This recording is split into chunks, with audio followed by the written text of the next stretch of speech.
All right, let's move on to the second day of working with monomials, and we're going to be looking at the power to power rule and the product rule with exponents or monomials. And remember, there was one that looked like distribution and one where we added the powers. So let's go ahead and get started today. You might want to have your calculator open to kind of help you with a few things today. And let's get started. So this one, if you remember from yesterday, this one is the power to power where we actually distribute. Okay, this is the one where we distribute. That's different than if I see 2x5 times 3x5, because that one I multiplied these two. 2 times 3 is 6, and I add my powers. Okay, this one is a distributive property, so I got to add a 1. And I need to distribute to all three of these. So 1 times 3 is 3x, 2 times 3 is 6, and 3 times 3 is 9. And then remember, the last thing that we had to do was evaluate. Okay, we had to evaluate. So I'm going to go ahead and pull up my calculator really quick. So here is my calculator. And I need to do 2 to the third. If you remember back to when we were working, we had said this a to the b is the important key that we needed. So 2, press the a to the b, that makes the power. I'm going to put in a 3, and it gives me an 8. So this answer is actually 8x6y9. 8x6y9. Okay, go ahead and hit pause. See what you can do with these. Evaluate everything down to here. Okay, so use your calculator to get those actual numbers. Practice that process, and I'll catch up with you in a few minutes.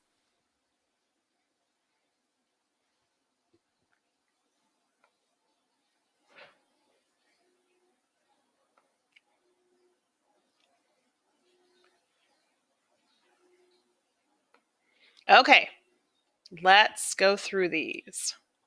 So I've got my calculator handy here. All right, so let's go ahead and distribute. So remember, the base stays the same. 2 times 3 is 6.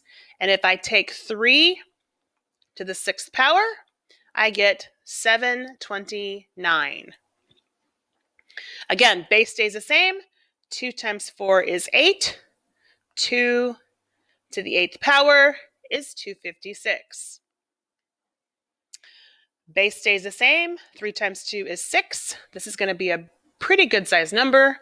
So 7 to the 6th power, I see, is 117,649. That's a pretty big number. All right, now this next one, variables. Remember, it stays the same. 3 times 3 is 9. 4 times 2 is 8. So I have y to the 9th and x to the 8th. Okay, now how did we do the ones where we had things inside the parentheses? Remember, it comes back to order of operations. We always work from the inside out. So 2 plus 3 would be 5, and then I would take 5 times 3 to get 15. So here I'm going to do the same thing. I'm going to multiply. What's 2 times 3? That's 6. So 6 to the 3rd power. So 6 to the 3rd power. Whoops, I got to clear that. 6 to the 3rd power is 216. Okay, go ahead and hit pause. See what you can do with these. All right, 5 times 2, that's a 10. 10 squared, that's 100. 5 times 4 is 20. So 20 to the 3rd. Let's check that one. 20 to the 3rd power is 8,000. And then we have to remember that there's 2 pieces of this monomial, the 6 and the a, and they both have powers. Everybody has at least a power of 1. So I need to multiply and multiply. So 6, 1 times 4 is 4. A, 1 times 4 is 4. And then I'm going to evaluate. 6 to the 4th power is 1296. So this is 1296a to the 4th. Okay, next one, power of 1, distribute, distribute. 3, 1 times 2 is 2. X, 1 times 2 is 2. And 3 squared is not 6. 3 to the power of 2 is 9. So this is 9x squared. Okay, see what you can do with this last one.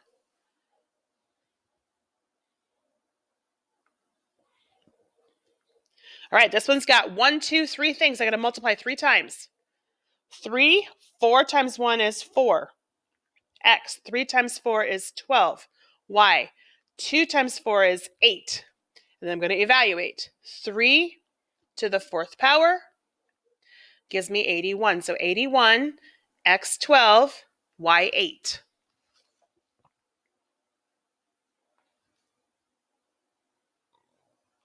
Okay, so what do you think we should do if we have fractions? Do you think that the rule would still hold that everybody is going to have an exponent and everybody should have the multiplication or the distribution from the power? Yeah, it's going to hold. So this is actually a power of 1 and a power of 1. So I have to go to the top and to the bottom. So this would be a 3. 1 times 4 is 4. And 2, 1 times 4 is 4. So you can see I've kind of started out there, and now I have to evaluate. So 3 to the 4th is 81, and 2 to the 4th is 16. So I have 81 over 16, okay? Now I can, if I want to, simplify that further possibly. So if I take on my calculator 81 divided by 16, and I press this little circle over here, that's the fraction key. Notice how it didn't change. This one is not going to simplify because 81, its factors are like 3s and 9s because we know that 9 goes into 81. 16 is an even number and has factors of 4 and 2 and 8. So that one doesn't go any further, but sometimes they will. Okay, let's try this next one. So 2, 1 times 2 is 2. 3, 1 times 2 is 2. And then evaluate. 2 squared is 4. 3 squared is 9. Again, that one's not going to change. See what you can do with the rest of them. Hit pause and go from there.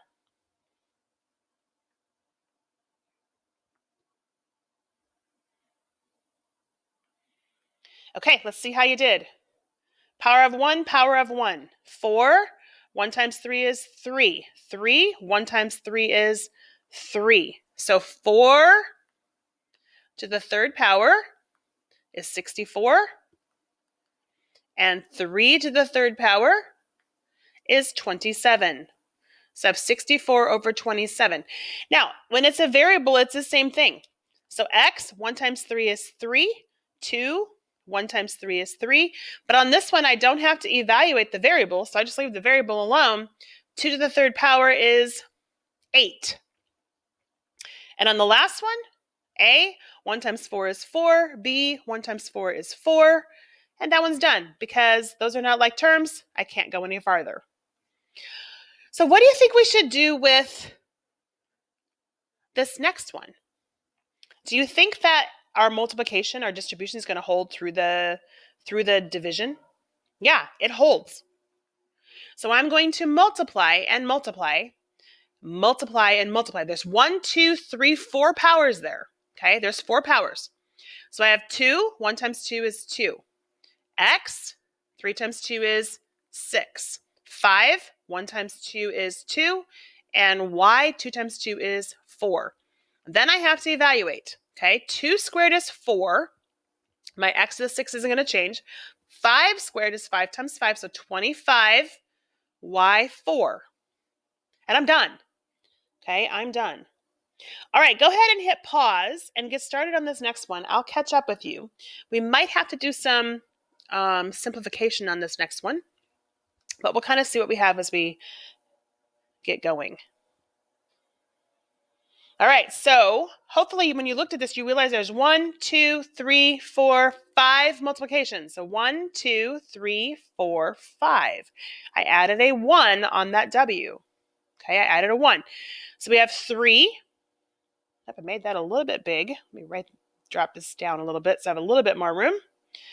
So 3, 4 times 3 is 12. That's going to be a big number. X, 4 times 3 is 12. Now I'm going to go to the bottom. 8, 2 times 3 is 6.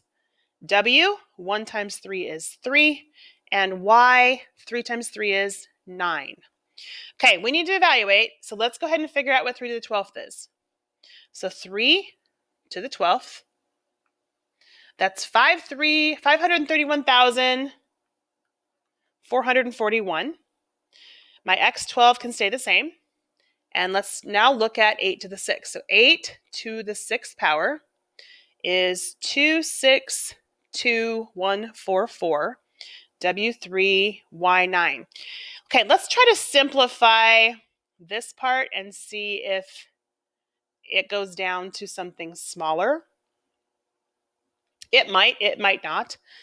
They may have a factor in common. So 531,441 divide 262,144. Nope, doesn't change. So I'm done, okay? And sometimes you'll see the answer look like this one. Sometimes you'll see the answer look like this one. A lot of times when the numbers are really big, they leave them in exponential form just because this doesn't really mean a lot to us, okay? But you do have to be prepared to kind of look for both answers. Okay, go ahead and take a look at these two. Work on that top one, and then start looking at the bottom one and try to think about what would be going on that bottom one. Okay, this is not a distribution. This is not a product-to-product rule. This is a power rule. So remember, on this one, I multiply the coefficients. So negative 8 times negative 7 is 56. And I add my powers. So 6 and 2 gives me 8. My G's, this one is a 1. 1 and 5 is 6. And I have an H. So 56, F8, G6, and H, technically that's a 1. I don't have to write the 1, but I certainly can if I want to. Okay, now, this bottom one is kind of tricky because it doesn't have any numbers. It has a bunch of variables. So let's think about this for a second. How did I get this 8? I added the 6 and the 2. So if these are like bases, I should add those. So what would that look like? What would it look like if I added those two variables? Yeah, it would be x plus y.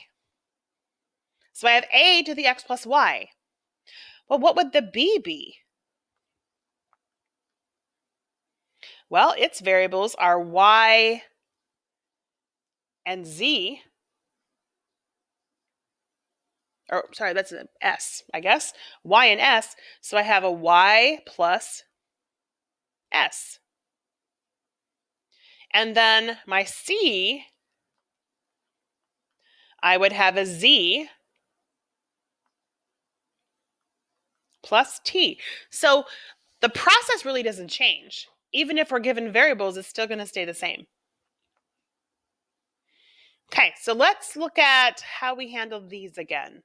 So who remembers, am I going to multiply first or am I going to add first? Yeah, I have to do the product rule. I have to do the distribution first. So I'm going to go this way first. I'm going to rewrite and then I'm going to work to the side. So K, 9 times 5 is 45. And 3 times 2 is 6. And now I'm going to add my powers. So K, 45 and 6 is 51. 51. Okay, hit pause. See what you can do with the next one.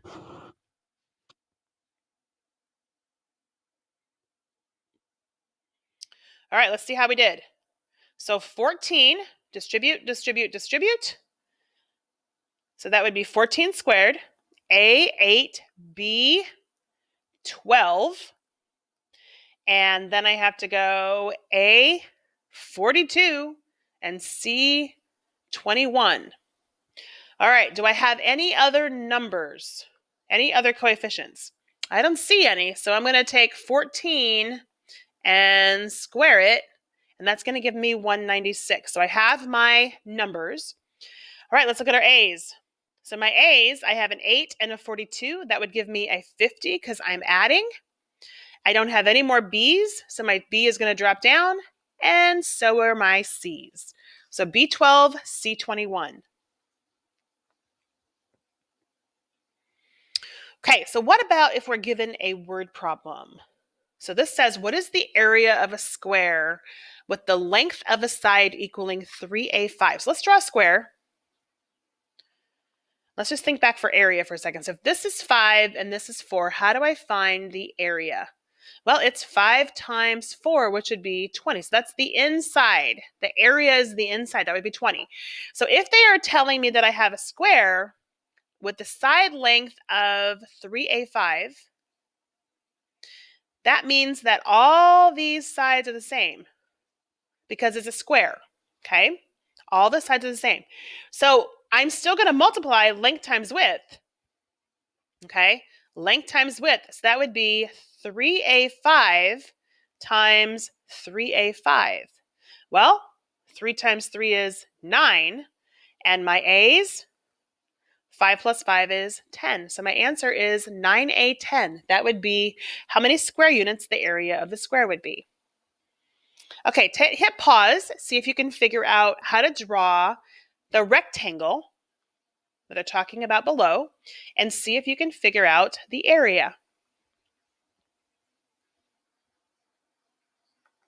Okay, let's see how you did. So we have a length of 12x cubed and a width of 6x squared. Now, technically, it doesn't really make any difference which one is where. One of them is one dimension, one of them is the other dimension. And I have to multiply these. So 6x squared times 12x cubed. 6 times 12 is 72. And how many x's do I have? 2 plus 3 is 5. So we can simplify monomials in word problems also. All right, go ahead and start working on your homework today. Let's see how things are going with that. Tomorrow we're going to move on to division and start working on, in the next couple days, negative powers and zero powers again. So reach out to us if you're having questions.